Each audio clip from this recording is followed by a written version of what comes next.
There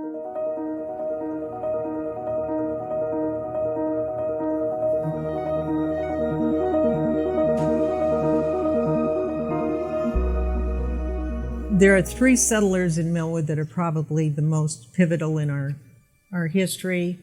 One is the Woodards, and then we have Stegner's and Narup family, and then the Salmon family.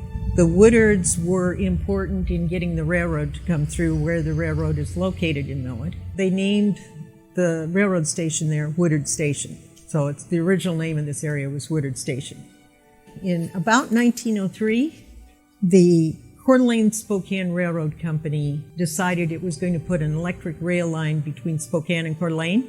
The Woodards talked them into putting it through what eventually became Millwood. Coincidentally, W.A. Brazo was traveling from Wisconsin to visit the Alaska-Yukon Pacific Exposition. He was getting close to Spokane on the train, and he picked up a newspaper, and it said something about a $1 million paper mill that was going to be built in the Spokane Valley. So he thought he'd get off and take a look.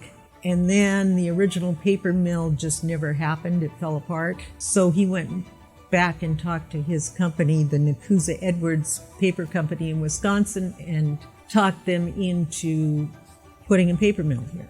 So they started construction in 1910. And with the paper mill being built and businesses starting to crop up, they decided they wanted a name other than Woodard Station. They wanted a name that would advertise the mill. So Mr. Brazo went to D.C. Corbin, who's big in Spokane history and was very interested in the valley, and he came up with the idea of, what if we call it Millwood? We can use the wood from Woodard Station and mill from the mill. When they platted the main town site, which later became the Millwood Historic District, they called it Millwood.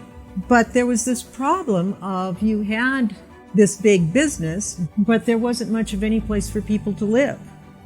There's one newspaper article that says some people were even staying in tents. So the paper mills started thinking maybe they could help the situation. By the spring of 1923, they came up with this amazing idea. They established a revolving home loan fund where they could lend money to their employees to build their own house on lots that they bought at a reasonable price from the paper mill. At this time, you didn't have any FHA, so financing was a huge thing and a huge thing that got in the way of people building houses. So this was big. So they offered the lots for sale. They had pattern books at the mill, so you could go pick out your pattern of what style house you liked. They actually built rails across Argonne from the paper mill into the area and brought in a steam shovel.